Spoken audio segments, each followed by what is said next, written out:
నిన్న బీసీలకు సంబంధించినటువంటి సభ జరిగింది. బీసీల సభ ఒకటి జరిగింది. బీసీల అందరికీ బీసీ నాయకులు అందరూ కలిసి నిన్న ఇందిరా పార్క్ దగ్గర పెద్ద సభని ఏర్పాటు చేశారు.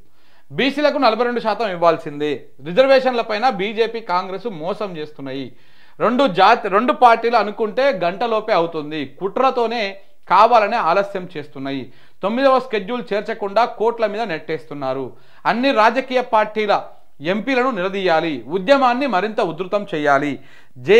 బీసీ జేఏసీ మహాధర్నాలో నేతలు ఈ రకంగా మాట్లాడారు.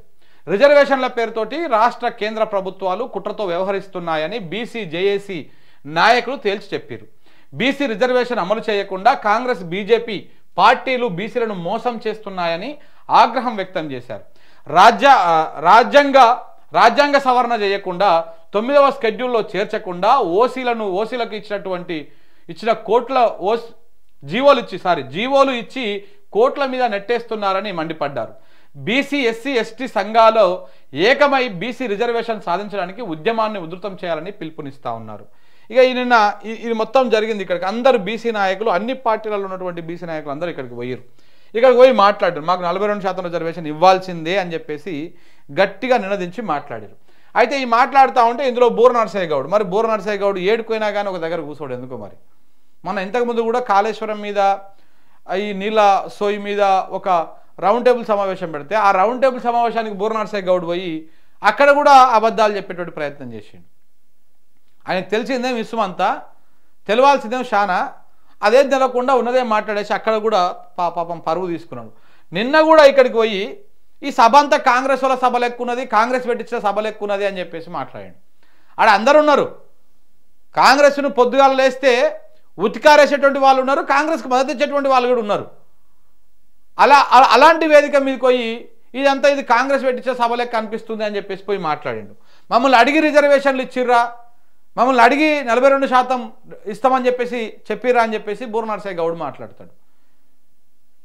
మరి బూర నరసయ్య గౌడు బీజేపీ ఎవరిని అడిగి వాళ్ళకు ఈడబ్ల్యూఎస్ రిజర్వేషన్ ఇచ్చిర్రు 10%?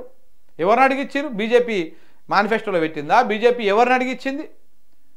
ఈయన డొక్కతిరుగుడు మాటలని మాట్లాడండి. ఆయన మాట్లాడితే ఆడ ఉన్నటువంటి బీసీ సంఘాల నాయకులందరూ తను తరిమేశారు. ఇక నువ్వు వెళ్ళిపోవద్దు, నీతో కానిపదని చెప్పేసి ఎలగొడితే అది జరిగింది. అసలు వాస్తవానికి ఇదంతా ఈ ధర్నా ఇవన్నీ నిన్న అందరూ మాట్లాడారు కానీ అసలు విషయం ఎవరు మాట్లాడలేదే. మరి ఈ బీసీ సంఘాల నాయకులకు మొక్కాలి, దండం పెట్టాలి, అందరూ మాట్లాడి నిన్న అసలు మరి ఎట్లొస్తుంది, ఏ రకంగా వస్తుంది బీసీలకు 42% రిజర్వేషన్ అని చాలాసార్లు చెప్పాను నేను. బీసీలకు 42% రిజర్వేషన్ రావాలంటే ముందు చేయాల్సింది ఇప్పుడు ఇంకొక ఆప్షన్ ఏమీ లేదు. మీ ధర్నాలు, రాస్తారోకోలు, రౌండ్ టేబుల్ సమావేశాలు వీటి వల్ల ఏమి జరగదు, పేపర్లో వార్తలు రావడం తప్ప ఏమి జరగదు. ఏం చేయాలి? రాజ్యాంగబద్ధంగా మనకు రావాల్సినటువంటి హక్కులు మనకు రావాలి, రాజ్యాంగబద్ధంగా రావాలంటే మనం ఏం చేయాలి? తెగిడ్చాలి. ఎట్లా తెగిడ్చాలి? మరి ఎవరు చేయాలి ఆ పని? తెలంగాణలో ఉన్నటువంటి ఎంపీలు ఉన్నారు కదా, ఈ ఎంపీలు చేయాలి. ఎంపీలు మొత్తం ఎంతమంది? 17 మంది తెలంగాణలో ఉన్నటువంటి ఎంపీలు. ఈ 17 మందిలో ఇందులో కాంగ్రెస్ పార్టీ నుంచి 8 మంది, బీజేపీ నుంచి 8 మంది, ఎంఐఎం నుంచి ఒక్కరు. ఈ 17 మంది ఎంపీలు రాజీనామా చేయాలి.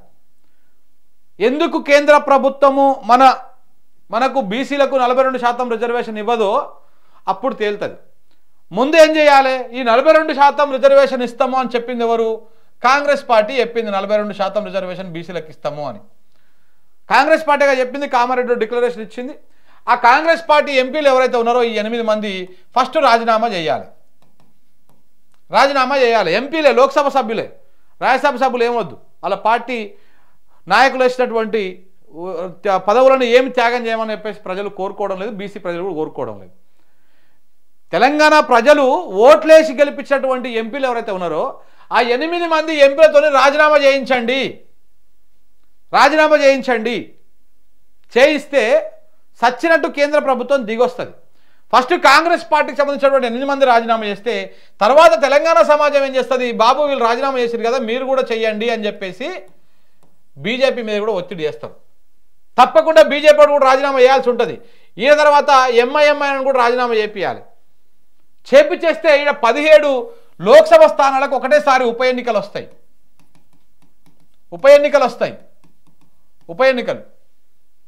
అప్పుడు సచ్చినట్టు బీజేపీ చెప్తుంది, మమ్మల్ని గెలిపిస్తే ఈ 17 నియోజకవర్గాల్లో గెలిపిస్తే మేము 42% బీసీలకు రిజర్వేషన్ ఇస్తామని బీజేపీ చెప్తుంది, కాంగ్రెస్ చెప్తుంది, పోటీ చేస్తున్నటువంటి అన్ని పార్టీలు చెప్తాయి. మీకు ఇంతకు మించినటువంటి ఆప్షన్ లేనే లేదు. ఇప్పుడు మోడీ ప్రభుత్వం కూడా ఏమి ఫుల్ మెజారిటీలో లేదు, మైనారిటీలోనే ఉన్నది. ఎన్డీఏకి సంబంధించినటువంటి పార్టీలతోటి, ఆ పార్టీలతోటే వాళ్ళు మద్దతుతోటే వాళ్ళు ప్రభుత్వాన్ని నడుపుతూ ఉన్నారు. సో కాబట్టి ఇక్కడ మీరు రాజీనామా చేసుడు తప్ప ఇంకొక ఆప్షన్ లేనే లేదు. నిన్న అంత పెద్ద సభ పెట్టుకున్నటువంటి నాయకులందరూ ఒకటే తీర్మానం చేయాలి, సింగిల్ లైన్ తీర్మానం చేయాల్సి ఉండే. అయ్యా కాంగ్రెస్ ఎంపీలారా, గెలిచినటువంటి 8 మంది ఎంపీలారా, మీరు రాజీనామా చేయండి ఫస్ట్. ఎందుకంటే మీరే ఇచ్చిన హామీ, మీరు ఫస్ట్ స్టార్ట్ చేయండి. మీ తర్వాత బీజేపీ వాళ్ళు రాజీనామా చేస్తారు, ఆ తర్వాత ఉన్నటువంటి ఎంఐఎం రాజీనామా చేస్తుంది. ఎందుకంటే అందరు సపోర్ట్ చేసిరు బీసీ బిల్లుకి, ఆ అసెంబ్లీలో అందరు సపోర్ట్ చేసినటువంటి వాళ్ళందరూ మరి అది రానప్పుడు మేము ఇచ్చినటువంటి హామీ నెరవేరినప్పుడు మాకు ఈ పదవులు ఎందుకు అని చెప్పేసి మీరు రాజీనామా చేయండి. తెలంగాణ ఉట్టినే వచ్చిందా? ఈ రాజీనామాలతోనే కదా తెలంగాణ వచ్చింది. సరే మన మన మన మన అమరవీరుల త్యాగాలు ఉన్నాయి, ఇవన్నీ కూడా ఉన్నాయి. కానీ ఎంత త్యాగాలు చేసినా ప్రభుత్వానికి ఎక్కడో అప్పటికప్పుడు మాత్రమే దానిలోకి అవుతూ ఉంటుండే. కానీ ప్రతిసారి ఉద్యమము కొంత అదైతున్న ప్రతిసారి రాజీనామాలు చేసి ఉప ఎన్నికలు తీసుకొచ్చి తెలంగాణ భావజాలాన్ని పెంపొందించి తెలంగాణ రావడం కోసము చివరకు అస్త్రమైనవి ఈ ఎన్నికలు మాత్రమే. పార్లమెంటరీ వ్యవస్థ మాత్రమే మనకు అదవుతుంది. లోక్సభలో బిల్లు పెట్టి లోక్సభలో పాస్ అయ్యి, రాజ్యసభలో బిల్లు పెట్టి రాజ్యసభలో పాస్ అయ్యి, అది రాష్ట్రపతి దగ్గరకు పోయి అక్కడ ఆమోద ముద్రేసి గెజెట్ వచ్చిన తర్వాత మన తెలంగాణ ఏర్పడింది. ఆ కార్యక్రమం జరిగింది. సేమ్ అట్లనే మనకి ఇప్పుడు మళ్ళీ రాజ్యాంగ సవరణ జరిగి మనకు బీసీలకు 42% రిజర్వేషన్ కావాలంటే కదలాల్సింది ప్రభుత్వాలు. సీమ గుట్టినట్టని అవుతుందా మోడీకి? మీరు ఇక్కడ ధర్నాలు పెడితే, మన ఎంపీలు మాట్లాడితే సీమ గుట్టినట్టని అవుతుందా? అయితే లేదు. మరి అప్పుడు ఏం చేయాలి? సురుకు పెట్టాలి. సీమ గుట్టినట్టు కాకపోతే సురుకు పెట్టి చూపించాలి. సురుకు అని చేయడిది నువ్వు రాజీనామా చేయి. 8 మంది ఎంపీలు రాజీనామా చేయండి కాంగ్రెస్ పార్టీ వాళ్ళు. మీరు రాజీనామా చేసినాక ఈ బీజేపీ వాళ్ళు ఎట్టట చేయరో తెలంగాణ సమాజం చూసుకుంటుంది. బరాబర్ పోయి సమాజం, బీసీ సమాజం మొత్తం పోయి బండి సంజయ్ ఇంటి ముంగల కూర్చుంటుంది, కిషన్ రెడ్డి ఇంటి ముంగల కూర్చుంటుంది, ధర్మపురి అరవింద్ గారి ఇంటి ముందు కూర్చుంటుంది. బీజేపీ ఎంపీలు ఎంతమంది ఉంటే అంతమంది ఇంటి ముంగల పోయి కూర్చొని మీరు రాజీనామా చెయ్యండి, మళ్ళీ మేము గెలిపించుకుంటాం అని చెప్పేసి రాజీనామా చేపిస్తుంది బీసీ సమాజం. ఫస్ట్ కాంగ్రెస్ వాళ్ళు స్టార్ట్ చేయాలి. కాంగ్రెస్ వాళ్ళు స్టార్ట్ చేసి మేము బీసీలకు 42% రిజర్వేషన్ ఇస్తామని హామీ ఇచ్చినాము, ఆ హామీని కేంద్ర ప్రభుత్వం వల్లనే నెరవేరలేకపోతున్నాము, అందుకే మేము రాజీనామా చేస్తున్నాం, మళ్ళీ కొట్లాడతాం, మళ్ళీ నిలబడతాం, మళ్ళీ గెలిచి ఈ కేంద్ర ప్రభుత్వానికి బుద్ధి చెప్తాం అని చెప్పేసి మీరు రాజీనామా చేయండి. మీ తర్వాత బీజేపీలతో చేపిద్దాం, తర్వాత ఎంఐఎంఐతో చేపిద్దాం. మళ్ళీ 17 నియోజకవర్గాలకు ఉప ఎన్నికలు వస్తాయి. తెలంగాణ మొత్తం ఎన్నికలు జరుగుతాయి. ఎందుకు ఎన్నికలు జరుగుతున్నాయి అని దేశమంతా చర్చించుకుంటుంది. ఒక రాష్ట్రంలో ఉన్న ఎంపీలు అందరూ ఒకటిసారి ఎందుకు రాజీనామా చేసిరు, ఎందుకు ఆడ ఎన్నికలు జరిగినాయి అని చెప్పేసి దేశమంతా చర్చించుకుంటుంది. బీసీల రిజర్వేషన్ అంశం అప్పుడు దేశం చర్చిస్తుంది. తప్పకుండా మోడీ, అమిత్ షా, ఆషా, ఈషా అందరూ మూసుకొని బిల్లు పెట్టాల్సిందే, బిల్లు పాస్ కావాల్సిందే, రాజ్యాంగ సవరణ జరగాల్సిందే, అప్పుడు రిజర్వేషన్లు వస్తాయి. ఇది చేస్తే వస్తుంది, ఇంకెట్లా రాదు. పోనీ మీరు ఏం చేయకుండా పోయి మోడీ దగ్గర ఒత్తిడి చేద్దామంటే మిమ్మల్ని గేటు కూడా దాకనియరు. ఈ తెలంగాణ ఎంపీలను కాంగ్రెస్ వాళ్ళనైనా బీజేపీ వాళ్ళనైనా మోడీ ఇంటికాడనో మోడీ ఆఫీస్ కాడనో గేటు దగ్గర కూడా దాకనియరు. వీళ్ళని చాలే బయటికి వెళ్ళిపోవని చెప్పు. గుజరాత్ మాఫియా ఎట్లా ఉంటుందో మనకు తెలుసు. వాళ్ళకి కావాల్సినటువంటివి వేసుకుంటారు వాళ్ళు. వీళ్ళని దేకని కూడా దేకరు ఎవ్వరు. నా బండి సంజయ్ని దేకరు, కిషన్ రెడ్డిని దేకరు, ధనపురి అరవింద్ని దేకరు, ఈ రాష్ట్ర అధ్యక్షులను దేకరు, ఎవరు దేకరు. ఏదో వాళ్ళకి అవసరం ఉన్నప్పుడు మాత్రమే పిలుచుకొని మాట్లాడతారు తప్ప ఇవన్నీ ఏమి ఉండదు.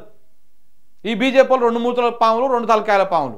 ఒకరేం సపోర్ట్ అంటారు, ఒకరేం దాన్ని అపోజ్ చేస్తారు.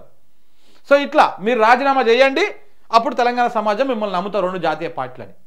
ఇక్కడ మళ్ళీ ఇంకొక పార్టీలు ఏం లేదు, ఆప్షన్ లేదు. కాంగ్రెస్ బీజేపీ 2 జాతీయ పార్టీలే.